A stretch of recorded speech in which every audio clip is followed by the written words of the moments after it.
12장. 그 무렵 어느 안식일 때 예수께서 밀밭 사이로 지나가시게 되었는데 제자들이 배가 고파서 밀 이삭을 잘라 먹었다. 이것을 본 바리새파 사람들이 예수께 저것 보시오. 당신의 제자들이 안식일에 해서는 안 될 일을 하고 있습니다. 라고 말했다. 예수께서 그들에게 이렇게 말씀하셨다. 너희는 다윗의 일행이 굶주렸을 때 다윗이 한 일을 읽어보지 못했느냐. 그는 하나님의 집에 들어가서 그 일행과 함께 제사장 밖에는 먹지 못하는 제단에 차려놓은 빵을 먹지 않았느냐. 또 안식일에 성전 안에서는 제사장들이 안식일의 규정을 어겨도 그것이 죄가 되지 않는다는 것을 율법책에서 읽지 못했느냐. 잘 들어라. 성전보다 더 큰 분이 여기에 있다. 내가 바라는 것은 나에게 짐승을 잡아 바치는 제사가 아니라 이웃에게 베푸는 자선이다. 라는 말씀이 무슨 뜻인지 알았더라면 너희는 죄 없는 사람들을 죄인으로 단정하지 않았을 것이다. 인자는 바로 안식일의 주인이다. 예수께서 다른 데로 가셔서 그곳 회당에 들어가셨다. 거기에 마침 한쪽 손이 오그라든 사람이 있었는데 사람들은 예수를 고발할 구실을 찾으려고 안식일에 병을 고쳐주어도 법에 어긋나지 않습니까? 고 넌지시 물었다. 예수께서 이렇게 대답하셨다. 너희 가운데 어떤 사람에게 양 한 마리가 있었는데 그 양이 안식일에 구덩이에 빠졌다고 하자. 그럴 때 그 양을 끌어내지 않을 사람이 있겠느냐. 사람이 양보다 얼마나 더 귀하냐. 그러므로 안식일이라도 선한 일을 하는 것은 법에 어긋나지 않는다. 그리고는 그 불구자에게 손을 펴라고 말씀하셨다.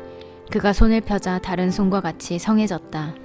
그러나 바리새파 사람들은 물러가서 어떻게 해서라도 예수를 없애버리려고 모의를 하였다. 예수께서 이 일을 알아차리시고 그곳을 떠나셨다. 그런데 많은 사람들이 뒤따라왔으므로 예수께서는 모든 병자를 고쳐주시고 자기를 남에게 알리지 말아달라고 신신당부하셨다. 이리하여 예언자 이사야를 시켜 보라, 내가 택한 나의 종, 내 사랑하는 사람, 내 마음에 드는 사람, 그에게 내 성령을 부어주리니 그는 이방 사람들에게 정의를 선포하리라. 그는 다투지도 않고 큰 소리도 내지 않으리니 거리에서 그의 소리를 들을 사람이 없으리라. 그는 상한 갈 때도 꺾지 않고 꺼져가는 심지도 끄지 않으리라. 드디어 그는 정의를 승리로 이끌어 가리니 이방 사람들이 그 이름에 희망을 걸리라 하신 말씀이 이룩되었다. 그때 사람들이 귀신에 들려 눈이 멀고 벙어리가 된 사람을 예수께로 데려왔다. 예수께서 그를 고쳐주시자 그는 말도 하고 보게도 되었다. 그러자 모든 군중이 깜짝 놀라며 이 사람이 혹시 다윗의 자손이 아닐까라고 하며 수군거렸다. 그러나 바리새파 사람들은 이 말을 듣고 그는 귀신의 두목 바알세불의 힘을 빌어 귀신을 쫓아내고 있는 것이다 라고 헐뜯었다. 예수께서 그들의 생각을 알아차리시고 이렇게 말씀하셨다. 어느 나라든지 갈라져서 서로 싸우면 망하고 어느 동네나 가정도 갈라져서 서로 싸우면 지탱하지 못한다. 그러므로 사탄이 사탄을 쫓아낸다면 그 나라는 스스로 갈라질 것이다. 그래서야 그 나라가 어떻게 유지되겠느냐. 또 내가 너희 말대로 바알세불의 힘을 빌어 귀신을 쫓아낸다고 하면 너희네 사람들은 누구의 힘으로 귀신을 쫓아낸단 말이냐. 그러니 바로 그 사람들이 너희의 말이 그르다는 것을 지적할 것이다. 나는 하나님께서 보내신 성령의 힘으로 귀신을 쫓아내고 있다. 그러니 하나님의 나라는 이미 너희에게 와 있는 것이다. 또 어떤 힘센 사람의 집에 들어가서 그 세간을 빼앗아 가려면 먼저 그 힘센 사람을 묶어 놓아야 하지 않겠느냐. 그래야 그 집을 털어갈 수 있을 것이다. 나를 지지하지 않는 사람은 나를 반대하는 사람이며 나와 함께 모아들이지 않는 사람은 해치는 사람이다. 그러므로 잘 들어라. 사람이 어떤 죄를 짓거나 모독하는 말을 하더라도 그것은 다 용서받을 수 있지만 성령을 거슬려 모독한 죄만은 용서받지 못할 것이다. 또 인자를 거역해서 말하는 사람은 용서받을 수 있어도 성령을 거역해서 말하는 사람은 이 세상에서나 내세에서나 결코 용서를 받지 못할 것이다. 좋은 열매를 얻으려거든 좋은 나무를 길러라. 나무가 나쁘면 열매도 나쁘다. 열매를 보아 나무를 알 수 있다. 이 독사의 족속들아, 그렇게 악한 너희가 어떻게 선한 말을 할 수 있겠느냐. 마음에 가득한 것이 결국 입으로 나오는 법이다.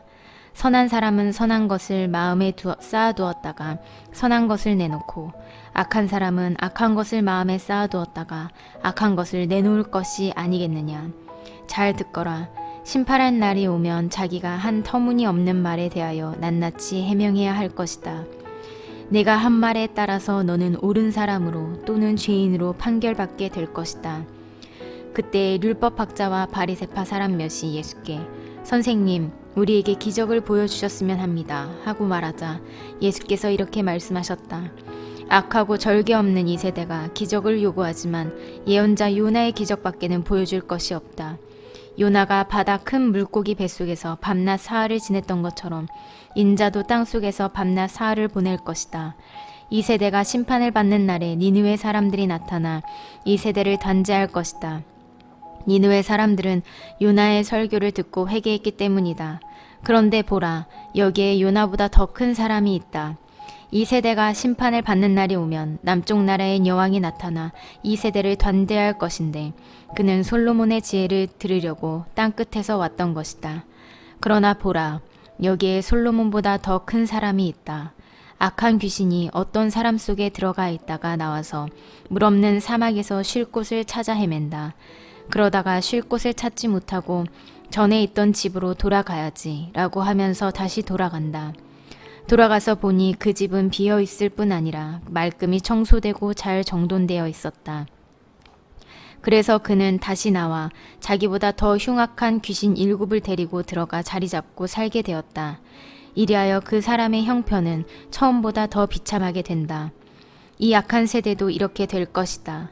예수께서 군중에게 말씀하고 계실 때 예수의 어머니와 형제들이 밖에 와 서서 예수와 말할 기회를 찾고 있었다.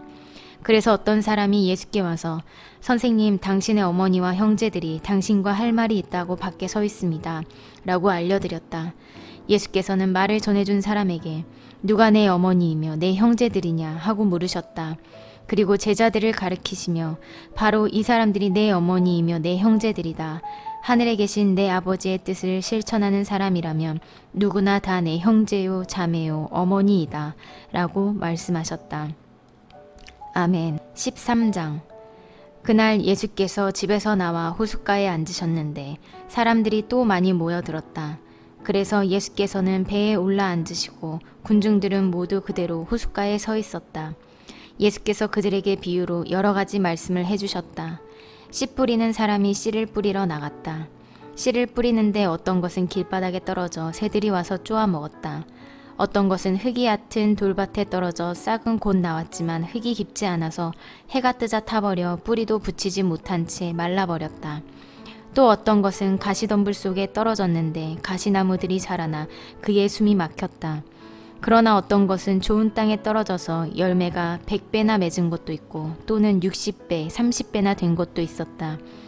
들을 귀가 있는 사람은 알아들어라. 제자들이 예수께 가까이 와서 저 사람들에게는 왜 비유로 말씀하십니까? 라고 묻자 예수께서 이렇게 대답하셨다. 너희는 하늘나라의 신비로운 것을 알 수 있는 특권을 받았지만 다른 사람들은 받지 못하였다. 가진 사람은 더 받아 넉넉하게 되겠지만 못 가진 사람은 그 가진 것마저 빼앗길 것이다. 내가 그들에게 비유로 말하는 이유는 그들이 보아도 보지 못하고 들어도 듣지 못하고 깨닫지도 못하기 때문이다. 이사야가 일찍이 너희는 듣고 또 들어도 알아듣지 못하고 보고 또 보아도 알아보지 못하리라.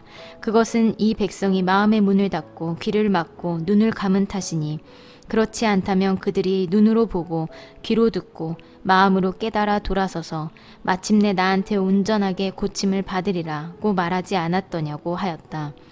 그러나 너희 눈은 볼 수 있으니 행복하고 귀도 들을 수 있으니 행복하다. 나는 분명히 말한다. 많은 예언자들과 의인들이 너희가 지금 보는 것을 보려고 했으나 보지 못하였고 너희가 지금 듣는 것을 들으려고 했으나 듣지 못하였다. 이제 너희는 씨 뿌리는 사람의 비유의 뜻을 들어보아라. 길바닥에 떨어졌다는 것은 이런 사람을 두고 하는 말이다. 누구든지 하늘나라에 관한 말씀을 듣고도 깨닫지 못할 때에는 악한 자가 와서 그 마음에 뿌려진 말씀을 빼앗아간다. 또 돌밭에 떨어졌다는 것은 그 말씀을 듣고 기꺼이 받아들이기는 하지만 그 마음속에 뿌리가 내리지 않아 오래가지 못하는 사람을 두고 하는 말이다. 그런 사람은 그 말씀을 들은 것으로 하여 환난이나 박해가 닥쳐오면 곧 넘어지고 만다. 또 가시덤불에 떨어졌다는 것은 말씀을 듣기는 하였지만 세상 걱정과 재물의 유혹이 그 말씀을 억누르기에 열매를 얻지 못하는 사람을 두고 하는 말이다. 그러나 좋은 땅에 떨어졌다는 것은 그 말씀을 듣고 잘 깨닫는 사람을 두고 하는 말인데 그 사람은 100배 혹은 60배, 30배의 열매를 얻을 것이다. 예수께서 또 다른 비유를 들어 그들에게 말씀하셨다. 하늘나라는 어떤 사람이 밭에 좋은 씨를 뿌린 것에 비길 수 있다. 사람들이 잠을 자고 있는 동안에 원수가 와서 밀밭에 가라지를 뿌리고 갔다. 밀이 자라서 이삭이 패었을 때 가라지도 보였다. 종들이 주인에게 와서 주인님, 당신이 밭에 뿌린 것은 좋은 씨가 아니었습니까? 그런데 가라지는 어디서 생겼습니까? 라고 묻자 주인의 대답이 원수가 그랬구나 고 하였다. 그러면 우리가 가서 그것을 뽑아버릴까요? 라고 종들이 다시 묻자 주인은 가만두어라. 가라지를 뽑다가 밀까지 뽑으면 어떻게 하겠느냐? 가을거지 때까지 둘 다 함께 자라도록 내버려 두어라. 가을거지 때 내가 가을거지꾼에게 일러서 가라지를 먼저 뽑아 단으로 묶어 불태워 버리게 하고 밀은 내 곳간에 거두어 드리게 하겠다고 대답하였다. 예수께서 또 다른 비유를 들어 그들에게 말씀하셨다. 하늘나라는 겨자씨에 비길 수 있다. 어떤 사람이 밭에 겨자씨를 뿌렸다. 겨자씨는 모든 씨 가운데서 가장 작은 것이지만 싹이 트고 자라나면 어떤 푸성귀보다도 더 커져서 공중의 새들이 날아와 그 가지에 깃들일 만큼 큰 나무가 된다. 예수께서 또 다른 비유를 그들에게 말씀하셨다. 어떤 여자가 누룩을 밀가루 서말 속에 집어넣었더니 부풀어 올랐다. 하늘나라는 이런 누룩에 비길 수 있다. 예수께서는 이 모든 것을 군중에게 비유로 말씀하시고 비유가 아니면 아무것도 말씀하지 않으셨다.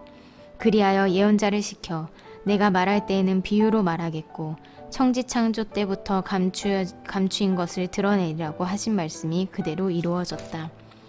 그 뒤에 예수께서 군중을 떠나 집으로 들어가셨다. 그러자 제자들이 와서 그 밀밭의 가라지 비유를 자세히 설명해 주십시오라고 간청했다. 예수께서는 다음과 같이 설명하셨다. 좋은 씨를 뿌리는 분은 인자요, 밭은 세상이요, 좋은 씨는 하늘나라의 자녀요, 가라지는 악한 자의 자녀를 말하는 것이다. 가라지를 뿌린 원수는 악마요, 가을거지 때는 세상이 끝나는 날이요, 가을거지고는 천사들이다. 그러므로 가을거지 때 가라지를 뽑아 묶어서 불에 태우듯이 세상 끝날에도 그렇게 할 것이다. 그날이 오면 인자가 자기 천사들을 보낼 터인데 그들은 남을 죄짓게 하는 자들과 악행을 일삼는 자들을 모조리 자기 나라에서 추려내어 불구덩이에 쳐넣을 것이다. 그러면 거기에서 그들은 가슴을 치며 통곡할 것이다. 그때 의인들은 그들의 아버지 나라에서 해와 같이 빛날 것이다. 들을 귀가 있는 사람은 알아들어라. 하늘나라는 밭에 묻혀있는 보물에 비길 수 있다. 그 보물을 찾아낸 사람은 그것을 다시 묻어두고 기뻐하며 돌아가서 있는 것을 다 팔아 그 밭을 사들인다. 또 하늘나라는 어떤 장사꾼이 좋은 진주를 찾아다니는 것에 비길 수 있다. 그는 값진 진주를 하나 발견하면 돌아가서 있는 것을 다 팔아 그것을 사들인다. 또 하늘나라는 바다에 그물을 쳐서 온갖 것을 끌어올리는 것에 비길 수 있다. 어부들은 그물이 가득 차면 해변에 끌어올려 놓고 앉아서 좋은 것을 추려 그릇에 담고 나쁜 것은 내버린다. 세상 끝날에도 이와 같을 것이다. 천사들이 나타나 선한 사람들과 악한 자들을 가려내어 악한 사람들은 불구덩이에 쳐넣을 것이다. 그러면 그들은 거기서 가슴을 치며 통곡할 것이다. 예수께서 말씀을 마치시고 지금 한 말을 다 알아듣겠느냐고 물으셨다. 제자들은 예 하고 대답하였다. 예수께서는 이렇게 말씀을 맺으셨다. 그러므로 하늘나라의 교육을 받은 율법학자는 마치 자기 곳간을 새 것과 낡은 것을 꺼내는 집주인과 같다. 예수께서는 이 비유들을 다 말씀하시고 나서 그곳을 떠나 고향으로 가셔서 회당에서 가르치셨다. 사람들은 놀라며 저 사람이 저런 지혜와 능력을 어디서 받았을까? 저 사람은 그 목수의 아들이 아닌가? 어머니는 마리아요. 그 형제들은 야고보, 요셉, 시몬, 유다가 아닌가? 그리고 그의 누이들은 모두 우리 동네 사람이 아닌가? 그런데 저런 모든 지혜와 능력이 어디서 생겼을까? 라고 하면서 예수를 도무지 믿으려 하지 않았다. 예수께서는 그들에게 어디서나 존경을 받는 예언자도 제 고향과 제 집에서만은 존경을 받지 못한다고 말씀하셨다. 그리고 그들이 믿지 않으므로 그곳에서는 별로 기적을 베풀지 않으셨다. 아멘.